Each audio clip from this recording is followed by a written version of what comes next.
আচ্ছা, সারা বাংলাদেশে আমরা 2023 সাল থেকে দেখতে পাচ্ছি যে মেডিকেল ডিপ্লোমাধারী শিক্ষার্থীরা বারবার আন্দোলন সংগ্রাম করছে এবং তারা আমরা দেখি ক্যাম্পাসে তালাবদ্ধ করে আন্দোলন করছে। আমরা শাহবাগে আন্দোলন দেখছি তাদের তাদের আমরা আন্দোলন প্রেস ক্লাবে, তার স্বাস্থ্য শিক্ষা অধিদপ্তরের সামনে আমরা বিভিন্ন সময় তাদের আন্দোলন সংগ্রাম দেখে আসি।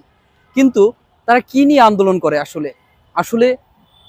মেডিকেল ডিপ্লোমাধারী বা যারা হলো উপসহকারী কমিউনিটি মেডিকেল অফিসার, আমরা সারা বাংলাদেশে ইউনিয়ন সাব সেন্টারগুলোতে বা হেলথ সেন্টারগুলোতে আমরা দেখি সেখানে তাদের পোস্টিং হয়ে থাকে এবং সেখানে তারা চিকিৎসা সেবা দিয়ে থাকে। আজকে 12 বছর ধরে সম্পূর্ণ নিয়োগ বিধিমালা নাই, বিভিন্ন কজ দেখিয়ে তাদের নিয়োগ বন্ধ করে রাখা হয়েছে এবং এই মেডিকেল ডিপ্লোমাধারীদের এক প্রকার কোনো বোর্ডই নাই যে সেখান থেকে যে তারা সার্টিফিকেট পেয়ে এই বাংলাদেশে 1 লক্ষ দক্ষ মেডিকেল ডিপ্লোমাধারী তাদের যদি আজকে বাংলাদেশ থেকে তাদের বিদেশে পাঠানো যেত এবং এই বিদেশে পাঠানোর জন্য সর্বপ্রথম কোয়ারি হচ্ছে যে বোর্ডের সার্টিফিকেট লাগবে। কিন্তু এটা সরকার নির্বাহী আদেশে বাংলাদেশ রাষ্ট্রীয় চিকিৎসা অনুষদ, যার কোনো এক প্রকার আইনই নাই, সেখান থেকে সরকার নির্বাহী আদেশে চালাচ্ছে, যার কারণে এই সার্টিফিকেটের মূল্য কিন্তু বিদেশে দেওয়া হচ্ছে না। সেজন্য এই যে একটা বোর্ড গঠনের জন্য এই মেডিকেল ডিপ্লোমাধারী স্টুডেন্টরা বা মেডিকেল ইনস্টিটিউটের ডিপ্লোমা মেডিকেল ইনস্টিটিউটের তথা ম্যাথসের স্টুডেন্টরা বিগত দিন থেকে আন্দোলন সংগ্রাম করে আসছে এবং এরা আন্দোলন করছে যে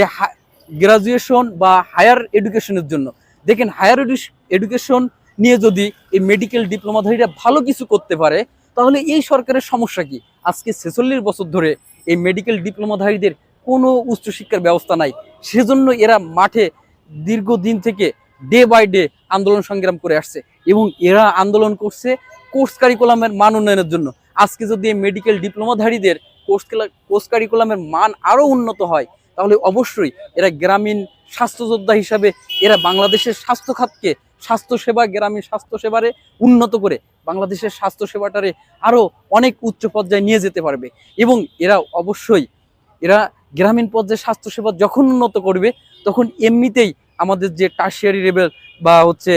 সারা বাংলাদেশের স্বাস্থ্য সেবাটাই এমনিতেই উন্নত হয়ে যাবে। সেজন্য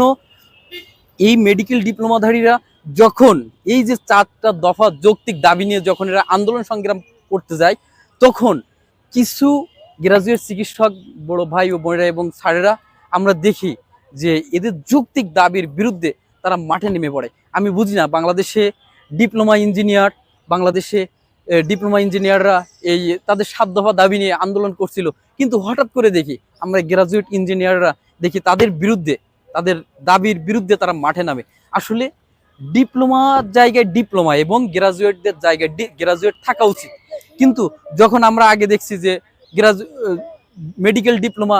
তথা ডিপ্লোমা মেডিকেল ইনস্টিটিউটের শিক্ষার্থীরা আন্দোলনের মাঠে নামছে তাদের যৌক্তিক 4 দফা দাবি নিয়ে, তার সাথে একটি দাবিও সাংঘর্ষিক নয় গ্রাজুয়েটদের সাথে, কিন্তু গ্রাজুয়েট চিকিৎসকেরা সেটা মত করে সেই আন্দোলনটা ভিনিশ করে দিচ্ছে। আমি মনে করি যে বাংলাদেশে কোনো গ্রাজুয়েটই কোনো ডিপ্লোমাধারীদের সাংঘর্ষিক না। সেজন্য আমি আমাদের গ্রাজুয়েট ভাই এবং গ্রাজুয়েট চিকিৎসক ভাইদের নিবেদন করব যে ডিপ্লোমাদের পোস্টে ডিপ্লোমারা বা তাদের শূন্য পদে তারা আবেদন করার জন্য তারা আন্দোলনে নামছে এবং এর বিরুদ্ধে আপনারা কেন আন্দোলন নামছেন? তাদের বোর্ড নাই, তার জন্য হলো তারা হচ্ছে আন্দোলন নামছে, কিন্তু আপনারা কেন এই যে ডিপ্লোমা তাদের হচ্ছে যৌক্তিক দাবি, যৌক্তিক অধিকারের বিরুদ্ধে আপনারা কেন তাদের অধিকার খর্ব করার জন্য মাঠে আন্দোলন নামছে? আজকে আমরা যদি দেখি সারা বাংলাদেশে প্রায় 15,000-এর মতো কমিউনিটি ক্লিনিক এবং এই কমিউনিটি ক্লিনিকে হচ্ছে যারা চিকিৎসা দিচ্ছে তারা হচ্ছে সাধারণ এইচএসসি পাস করা 3 মাসের একটা মেডিকেলের উপরে শর্ট কোর্স করাই বা একটা হচ্ছে ট্রেনিং করে তাদের হচ্ছে সেখানে চিকিৎসা দেওয়ার জন্য সরকার নিয়োগ দিচ্ছে। কিন্তু আজকে যদি এই 4.5 বছর মেডিকেল ডিপ্লোমাধারীদের সেই কমিউনিটি ক্লিনিকগুলোতে বাংলাদেশ সরকার তাদের নিয়োগের ব্যবস্থা করে উপসহকারী কমিউনিটি মেডিকেল অফিসারদের, তাহলে আমি মনে করি স্বাস্থ্যসেবা আরও অনেক বহুগুণে উন্নত হয়ে যাবে আমাদের গ্রামীণ পর্যায়ে। যেমন তাদের আজকে নিয়োগ দিয়ে বা তাদের দ্বারা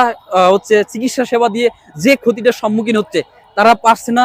তারা জানে না অ্যান্টিবায়োটিকের ডোজ কোনটা হবে, তারা কিন্তু ফার্মাকোলজি বই পড়েনি এবং অ্যান্টিবায়োটিকের ডোজ কোনটা হবে তারা 4টা থেকে 5টা অ্যান্টিবায়োটিক কেটে দিয়ে তাদের ডোজ ডিউরেশন মেনটেন না করে তারা হচ্ছে 4-5টা অ্যান্টিবায়োটিক দিয়ে তারা হচ্ছে পাড়াই দিচ্ছে। এর কারণে বাংলাদেশে অ্যান্টিবায়োটিক রেজিস্ট্যান্সের হার অত্যাধিক মাত্রায় বেড়ে যাচ্ছে। এখানে যদি যে সিএসসিপিদের নিয়োগ দেওয়া হয় তাদের সেখানে নিয়োগ দেওয়াই থাক, তারা অন্য কাজগুলো মেনটেন করুক। সেখানে চিকিৎসা সেবা দেওয়ার জন্য যদি আমাদের এই মেডিকেল ডিপ্লোমাধারী বা উপসহকারী কমিউনিটি মেডিকেল অফিসারদের সেখানে নিয়োগ প্রদান করা হয়, তাহলে আমি মনে করি বাংলাদেশের স্বাস্থ্য সেবাটা আরও বহুগুণে উন্নত হয়ে যাবে।